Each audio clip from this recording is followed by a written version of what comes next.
굉장히 무거운 숙제를 주셔서 그 사이에 굉장히 새로운 자료를 많이 찾아봤습니다. 다행스럽게 제가 학부는 원자력공학을 했지만 석사과정을 기계공학을 했습니다. 그리고 박사과정은 재료공학을 했습니다. 그래서 내용들이 제가 이해를 할 수 있는 내용이었습니다. 그래서 많은 자료를 조사를 해서 우리나라가 얼마나 빨리 핵무장을 할 수 있을 것인가 하는 데 대해서 말씀을 드리겠습니다. 제목은 농축에만 집중되어 있었지만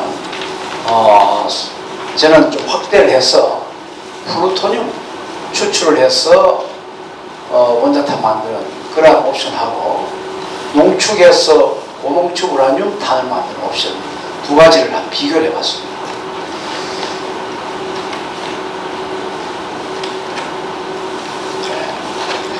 그래서 내용은 시간 얼마 안 되지만 과연 우리가 초당기 하는데 무슨 문제가 있을 것이냐, 다음에 플루토늄 방식에는 어떤 식으로 진행을 할 수 있느냐, 가장 빨리 하려면 어떻게 될 것이냐, 고농축을 하려면 어떻게 할 것이냐, 그렇게 해서 스케줄을 뽑아봤습니다.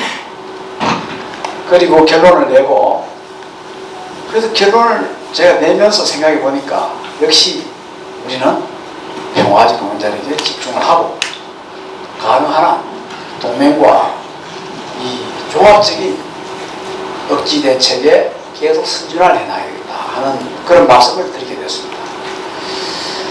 먼저 조선일보 유용원 기자가 기사에 이렇게 낸 왼쪽이 소위 우라늄을 소위 월성에 있는 중수형 원자로에 집어넣어서 거기서 태운 다음에 플루토늄이 생기면 그것을 재처리를 해서 플루토늄을 한 5kg 내지 10kg를 묶으면 불어 만들어서 이것이 하나의 원자탄이 됩니다.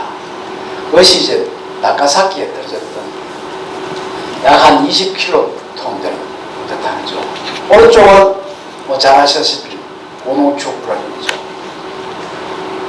근데 문제점이 우리가 이렇게 이거 분석하는 것을 제대로 아직 해본 적이 없이 개개인의 어떤 직관이나 몇 가지의 간단한 평가로서 결정을 내리다 보니까 국민들이 굉장히 혼돈스러워하고, 또 우리가 핵무장을 해야 된다는 것은 자꾸 동맹들한테 우려를 제기를 하고 그것이 돌아와서 우리나라 원자력 산업을 죽이고 있습니다. 우리나라가 원자력 잘 알지만 지금까지 코어 테크놀로지, 즉 다른 산업과 마찬가지로요, 핵심 IT가 없습니다. IP가 즉 농축과 재치리가 빠져 있어요. 이제 세계에 나가려면 그거 두 개 없이는 경쟁력이 없습니다. 지금 우리가 다시 봐야 될 때가 그죠? 자, 그래서 이 두 가지 방법을 봤는데, 하나는 우리가 비밀로 개발한다. 그러다가 들키면 NPT를 탈퇴한다. 북한이 했던 방식입니다.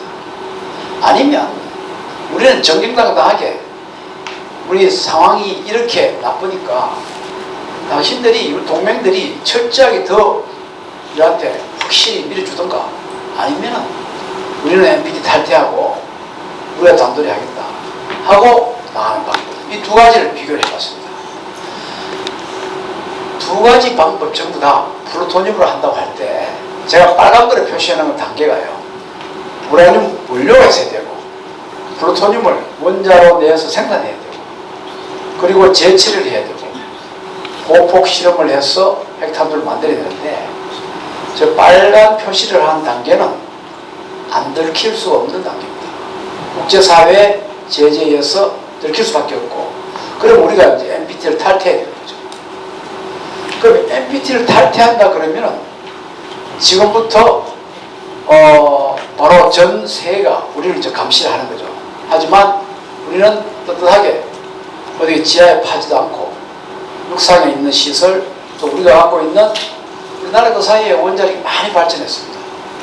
옛날에는 생각을 못했던 재처리 시설들, 그래서 두꺼운 납 용기로 소위 핫셀이라는 그런 시설들을 우리 국내에서 다 생산을 하고 있습니다. 그만큼 그런 체제 하에서 나갈 수가 있는 거죠.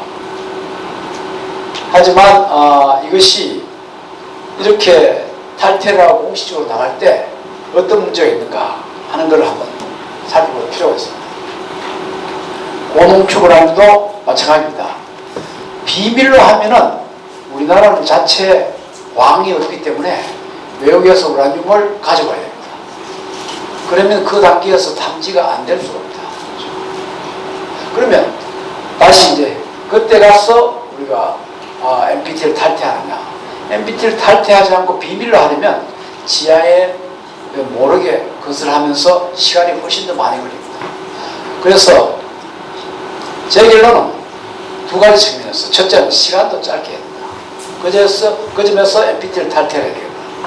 두 번째는 우리 동맹한테 마지막 질문을 던질 기회가 있겠다 하는 그런 측면에서 NPT를 탈퇴를 하고 전속력으로 나간다 한 시나리오를 가지고 조사를 했습니다. 자, 그렇게 했을 때 어떠한 경우든 간에 국제 탐지와 제재가 시작되면 우리는 모든 동맹을 잃고 경제는 파탄에 들어가고 아마 국민적인 항거가 일어날 것입니다. 그러한 국민적인 항거에 대해서 이겨나가는 방법은 군사 독재가 생기고 이 폭거를 이겨내고 우리가 계속 앞으로 나가는 것입니다. 그러한 것을 가정을 하고 제가 시간과 기간을 했습니다. 여기 보시면 이렇게 핵무기를 비밀리에 개발하고 나중에 들키면 NPT를 탈퇴하고 한 북한과 초기부터 NPT를 아예 가입하지 않고 핵무기를 개발한 파키스탄은 지금도 석기 시대가 있습니다. 아유, 우리 국민들이 저것을 받아들일 것이다. 절대 안 받아들일 것입니다. 그러면 독재 체제로 나갈 수밖에 없다. 자, 많은 분들이 우리 월성에서 나온 사형호 해결료를 그대로 쓰면 원자탄이 될 것이다. 우리가 지금 15,000톤의 사형호 해결료가 월성에 쌓여 있습니다. 그것은 경수로보다 훨씬 더 이 플루토늄 양이 고집니다. 하지만 원자탄에 쓰이는 플루토늄은 플루토늄 239가 대부분입니다. 우리가 갖고 있는 플루토늄은 사용호 해결료에는 그 속에 239라고 하는 동요소가 한 70%밖에 없습니다. 이제 무슨 문제 생기냐? 나머지가 플루토늄 240이라고 하는 이 고약한 물질이 있습니다. 이거는 핵폭발을 하기 전에 이것이 폭발해버립니다. 마치 우리가 디젤 자동차에 휘발유를 실수로 넣어버리면 이것이 이 디젤이 제대로 작동하기 전에 휘발유가 먼저 타버립니다. 그러면 불발탄이 되는 거죠. 그러한 원리로 240이 많을수록 불발탄이 되는 거죠. 원자탄은 이 정도의 수준이 돼야 됩니다.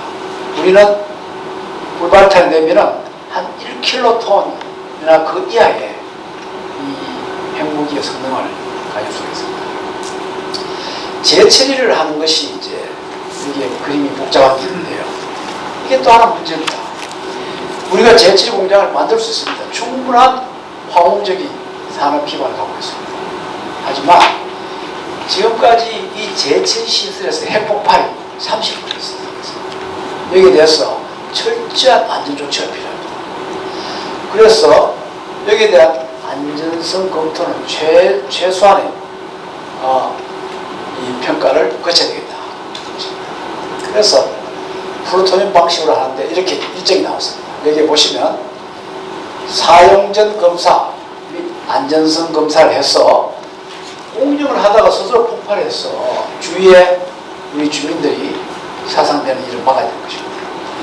그렇게 했을 때 이제 단계를 보시면 시설을 건설을 하고 NPT는 탈퇴를 하고 3개월 동안에 우리 우방들을 설득을 하면서 우리가 굳이 이렇게 가야 되겠는가 하는 마지막 확인을 하고 그리고 이제 핵탄두를 설계를 해서 보폭장치를 개발하고 고폭 장치를 검증을 하고 플루토늄 핏을 만들어서 핵탄두 조립해가지고 이러면 18개월 정도 걸리겠다. 가장 빨리 갑니다. 그런데 이렇게 플루토늄 240이 많이 들은 불량한 물질은 꼭 핵실험을 해봐야 됩니다. 핵실험은 지하에서 한다면 12개월 좋게 걸립니다. 그러면 한 30개월이 최소한이 필요한 시간이다. 이렇게 볼 수가 있습니다. 고농축 우라늄 방식은 레이저로 우라늄을 235를 농축하는 방법이 있고 원심 분리기로 하는 방법이 있습니다. 하지만 레이저로 하는 방식을 우리 원자력 연구원에서 2000년 초에 개발했다가 우리가 아주 혼이 났었죠. 그것은 1970년대부터 미국이 개발 시작했고 이스라엘도 했고 많은 나라 딸들인데 모두 다 스케일업 하는데 실패를 했습니다. 이제 안 쓰고 있습니다. 그래서 가장 빠른 방법은 원심 분리를 하는 이 농축 방법이다. 보시죠. 그래서 이 방법을 가면 내용을 저희가 여러 가지 기술을 분석한 결과 비교적 기술이 좋은 나라는 4년, 기술이 떨어진 나라는 10년 이상씩 걸린다. 라는 걸 알게 됐고요. 우리는 이제 그 과정에서 공정을 설계를 하고 시설을 건설을 하고 UF6를 생산을 하고 여기서 이제 우리는 좀 기술이 쉬운 시행착오가 적은 약 구식 기술을 확실하게 한다 하는 과정에서 이 과정을 했을 때 고농축 우라늄 20kg 즉 원자탄 한 기에 필요한 이 생산을 하는데 총 한 18개월이 걸린다. 그리고 핵탄두를 조립을 해서 이 전체 과정을 하는데 한 43개월이 걸립니다. 근데 이 부분은 이제 실험이 필요 없습니다. 핵실험이. 이거는 폭발이 확실한 그러한 물질이기 때문에. 그래서 만약 실험을 내폭형으로 해서 실험을 한다면 더 길어지만 건타입으로 해서 바로 쓴다면 43개월이면 되겠다 하는 결론에 도달했습니다. 결론은 조기 핵무장 시나리오를 우리가 문헌을 조사를 했는데 최소한 18개월, 만약 실험을 한다면 30개월, 그게 플루토늄 시나리오. 그리고 우라늄 시나리오는 실험을 할 필요 없는데 43개월이다. 그런데 어떠한 방식으로 하더라도 조기 탐지가 돼서 국제 제재를 받고 국가의 파탄은 자명하다. 여기서 이제 보여드린 것은 이렇게 해서 우리가 북한과 파키스탄 같은 상태로 돌아가는 것이 현명한 길이냐, 아니면 우리는 동맹과 같이 핵력이 강력한 동맹들을 적극 경제적으로 지원을 하고 핵확장 억제를 확대할 수 있도록 우리가 경제력을 더 올릴 수 있는 그런 방안입니다. 지금 기후변화 대책으로 에너지 변화를 하면서 원자력이 전 세계로 지금 불이 나오고 있습니다. 그래서 지금 여기는 최근에 20년부터 22년 사이에 우라늄 농축 단가가 지금 폭증하고 있습니다. 이제까지 아까 말씀드린 것 같이 우리는 북핵 문제 때문에 한반도 비핵화 선언 때문에 농축과 제철에는 일체 손을 대지 못했습니다. 이제는 한반도 비핵화 선언은 이제 사망 신고가 된 거나 마찬가지고 우리는 분명하게 원자력의 평화적 선언을 거기에 분명하게 천명을 하고 우리는 동맹국과 핵 확장 억제를 더욱더 강화하기 위해서 경제력을 올리는 방안이 바로 농축과 제철을 이제 우리가 받아들이는 것입니다. 이것을 받아들이기 위해서는 우리의 동맹국과 같이 산업적인 측면에서 공동시설을 만들 수 있습니다. 지금 우라늄 농축 경우에는 유렌코라고 하는 회사가 이 네 나라가 공동으로 운영을 하고 있습니다. 그런 경우에는 핵 확산 억제 장치가 확실하다 하는 측면에서 이것을 인정을 하고 있습니다. 제철이도 마찬가지입니다. 이 우리가 공동으로 미국과 또는 일본과 또는 프랑스와 공동시설을 만들어 나간다면 그래서 앞으로 우리가 핵심 기술을 가지고 원자력 채공국이 될 수 있다 하는 말씀을 드리고 최근에 스웨덴이 우리 이제 나토에 가입하기로 했는데 스웨덴이 70년대까지 이 고민을 많이 했습니다. 중립국으로서 이제 기댈 데가 없는데 우리도 핵무장을 해야 되는 것인가. 그래서 NPT 가입을 질질 끌었어요. 그래서 자기들이 소위 스웨덴 왕립공대 지하 500m의 비밀리에 원자로를 짓고 또 다른 대학 지하 500m의 비밀리에 제7공장을 지었습니다. 그만큼 시리어스하게 나왔는데 이렇게 공개 토론을 하고 나니까 그것은 바보 같은 짓이다. 우리는 동맹과 같이 이제 경제를 성장시켰어. 거기에서 계속 기술과 산업을 발전시켜서 우리나라의 국력을 키우는 것이 훨씬 더 현명한 거이다 하는 결론을 내리고 NPT에 70년대에 가입을 했습니다. 그리고 이제 최근에 와서는 그 연장해서 나토에 가입하려고 하는 것입니다. 그래서 저희는 우리나라는 원자력의 평화적이요 여기에 올인하는 것이 가장 현명한 길이다 하는 말씀을 드리면서 제 발표를 마치겠습니다. 네.